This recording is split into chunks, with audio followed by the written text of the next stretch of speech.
Margaret, 32, bereaved. I never thought I could be beautiful until my worth was seen by other women. I found this story, a beautiful story which seems to have been hidden in history since it happened 75 years ago, and I think it's about time it got told. Our story begins in London, Waterloo to be specific. If you've ever been on a boat ride of the Thames, you'll have heard the Waterloo Bridge being referred to as the Ladies' Bridge, a nickname that refers to the bridge's unusual construction during World War II, in that it was mostly built by women, which isn't unusual by our standards at all, but it certainly was in the 1940s, because before the men went to war, women didn't have jobs, let alone hard labour jobs. But what makes this story so peculiar is that there's no written proof that these women actually existed. Their involvement in the bridge seems to have been hidden on purpose. It took 4 years to build this bridge. That's one hell of a secret to hide from the general public. There must have been people that remember these women, but there seems to be no recollection of names or faces. I want to know why their triumphs have been kept a secret. What were they hiding? What was being covered up? Hello? Hello? Can you still hear? Hello? Is there somebody there? Hello? Sorry, who are you? What's going on? Hello, Miss Hoggarth. I am from the Board of Information and Historical Referencing, and I've been put in contact with you by the heads of the London archives you've been using to provide some help to you in your research and unearthing endeavours. Right, hello. So, you're a historian? Yes. I am here to provide you with any help you might need. A kind of fact-checker, if you will. Okay. So you're not going to stop me or interrupt me? I am here to serve the story, as it should be told, Miss Hoggarth. You carry on as you were, and don't mind me. Okay. Well, I've been researching these women, and all that remains of their existence are a few black and white photos of them at work. That's it. Any proof we may have had of their names or who they were was lost when the paperwork was destroyed. Now, whether or not this action was committed with the sole purpose of destroying their involvement, I don't know, but it does seem like that might have been. Now, let's not rely on speculation, Miss Hoggarth. That destruction of paperwork relating to the construction of the bridge fell under formal procedure when the Peterlind Construction Company folded and closed its doors. That is not a secret. It's not that, it's the destruction of information that bothers me. And in such an absolute fashion. Let's carry on sharing facts. Indisputable. The truth of the story, shall we? Fine. The truth. Our story begins in the December of 1940. 3 months after Hitler ordered a retaliation on airstrikes at a scale never before known to man, and the Blitz began. Dorothy, 29. Tired, bored, miserable without the men in my life and lacking a reason to keep on living. Anyway, I found this letter dated January 1941. It seems to be from some kind of covert group of female activists. It's like a conscription letter to the women, which makes this mystery a little bit deeper because the women didn't just hear about this project by word of mouth like I thought and volunteer themselves. They were selected by some sort of higher power. That seems a little far-fetched, Miss Hoggarth. Covert feminism? In the 40s? Let's not get ahead of ourselves. It was probably a group of friends writing letters. Not as sophisticated as you might want to believe. Well, their writing was sophisticated enough to draft an army of women. Who do you think they were then? Well, they can't have been a government organisation, or else there would be more paperwork. It seems fairly official to me. You know, I can only imagine how confused and intrigued the women must have been receiving a letter like this through their door on some dull Tuesday afternoon. or finding it discreetly tucked into their shopping when unpacking their weekly rations. I'll read it to you. You are being contacted in request of your skills as a hard-working, reliable, trustworthy woman. We believe that after close study and consideration of your abilities by a watchful and friendly eye, that you will be invaluable to our cause. If you should choose to accept this offer, then consider this your letter of conscription to the female forces of Great Britain. Your next step is to report to the main office of the Peter Lind Construction Company in Lambeth tomorrow at 0800 hours. If you should choose to decline our offer, then know this.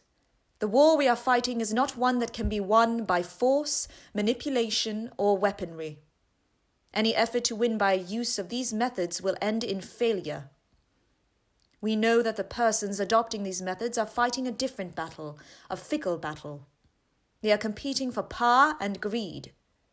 We recognize that the battle we are fighting is not a competition. Our battle is one of the mind. It will span centuries and affect every woman in the world from now until its end. But if won, it will level the playing field of life for all, forever. We hope that through this one small act and many more like it over time, we will chip away at the iceberg and take ourselves one step closer to free passage, a life with fewer obstacles. This is a battle that we need everyone to acknowledge, including you, and one that we need committed contributions towards. If you sow the seeds, they will bloom in time. Sow them for your daughters. We will see you on the battlefield, your sisters. How incredible and fascinating. Who were the women that ran this organisation? And how long had it been running for? And are they still running now? And why these women? What did they bring to the team? And what made them say yes? I mean, they must have been low on cash funds, but what made them agree to take such a leap into such unknown territory? I've got so many questions. Well, Miss Hoggarth, you have no evidence of who these women were. You haven't discovered their identities. Yes, that's correct.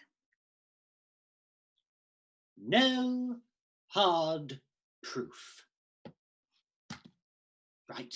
Shall we move on to some reliable, concrete facts now, Miss Hoggarth, rather than fantasy? Fine. So, the women started working on the bridge in 1941, when it was only around 35% built. They would have had to have learned so many new skills, like how to operate a crane and manoeuvre huge concrete beams. And there was no training. They learned on the job as a team. They were provided with all the appropriate knowledge to work to the standard and speed necessary to make rapid progress.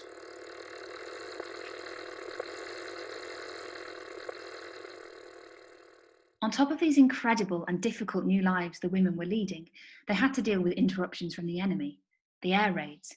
And in the May of 1941, there was an event which nearly proved detrimental to the lives of the women and the development of the bridge. London was hit by the biggest air raid of the Blitz, known now as the longest night. I can't imagine being suspended on that bridge, 70 foot from sea level, in the pitch black and hearing that air raid sound. I wonder if many women were lost in the raid. From the research I've done, it appears the bridge did sustain some damage in that raid, but so little that the women were able to pick back up with work almost from where they left off. Perhaps the fates visited them that night. As the construction went on, I imagine it only got harder for the women. But what remains a mystery to me is that by the end of 1941, the government had started to conscript single women between the ages of 20 and 30 as auxiliaries into the armed forces and the civil defence units and other war industries. But why did these women have to remain a secret? Why was the construction industry off limits for women? It wasn't off limits, only unusual. And these women certainly weren't kept secret. They were protected for their own good by the Peter Lind Construction Company. What does that even mean? Why is there so little documentation of these women's efforts? At the time, the bridge was a symbol for economic growth in Britain, and due to the bridge being a high priority build, there was an embargo on all updates and information pertaining to the bridge's development. All information about its construction was kept out of the public eye, to ensure there were no mixed messages. The public wanted a success, so by keeping any setbacks secret, like that of the damage sustained during the May raid, was for their benefit. That still doesn't explain what happened next. I can only imagine the kind of atmosphere the women created together, their community. Hard work is such a beautiful way of bonding. I imagine they felt really comfortable around each other and like they could truly be themselves. Until the ban came. The women were banned by the Peterlin Construction Company from working in the daylight hours. Now the women were banned from daylight work for their own good. How can that decision have been for their own good? It would have just made their job so much harder. As daytime air raids became more prevalent, working through the nighttime hours became necessary. That isn't how the ban really came about, though, is it? After the bridge opened to traffic in September of 1942, the construction company knew there would be people on the bridge, and so they sentenced the women to nighttime work in life-threatening conditions to avoid the embarrassment of having to own up to hiring female workers. Women constructing landmarks in Churchill's Britain, what would people say? Now, Miss Hoggarth, if you continue to speak these lies and propaganda, you will have to be taught a lesson. They couldn't stand by their own decisions because of the society of sexist bigotry that they lived in. The Peterlin Construction Company, they would have become a laughingstock, that's for sure. So why face up to the reality of it? Why not just hide it? Make it a dirty secret? Never mind the safety of the women. Never mind giving them equal pay for equal labour or the recognition that they deserve. Now, they wouldn't even consider it. And why? Because they were a bunch of scared, sexist... Now, that's no fun, is it, Miss Hoggarth? We still want you to share your story. We're not stopping you from speaking freely. No, not at all. We just need to ensure everyone is on the same page. Do you understand?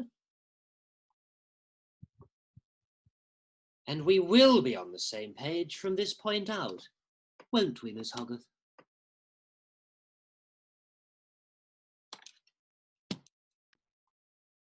Well, now I know where I stand. I shall continue on with our story. The facts. The truth. Cynthia, 22, ex-school teacher, undesirable, terrified of dying in this war, but even more terrified of being forgotten. And just to be transparent, Miss Hoggarth, these are imagined characters, not real people? Yes, they're imagined. Right. I shall note that down. Artistic license taken. By 1945, the women had struggled through the darkness and reached the bridge. On their own.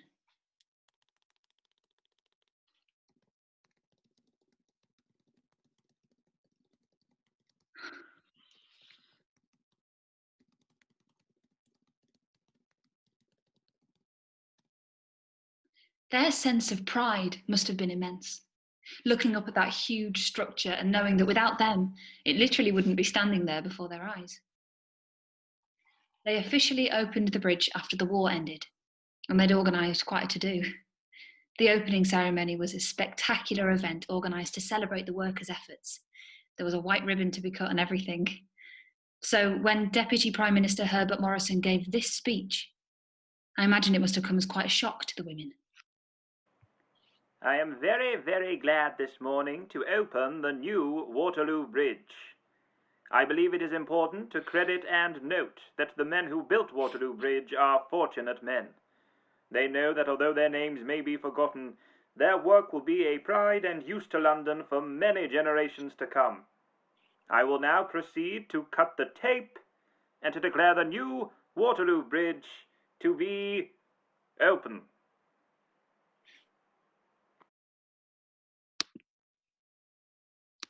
The women were never credited or thanked for their work. They were never even acknowledged. You're not denying that, are you, Mr. Censor?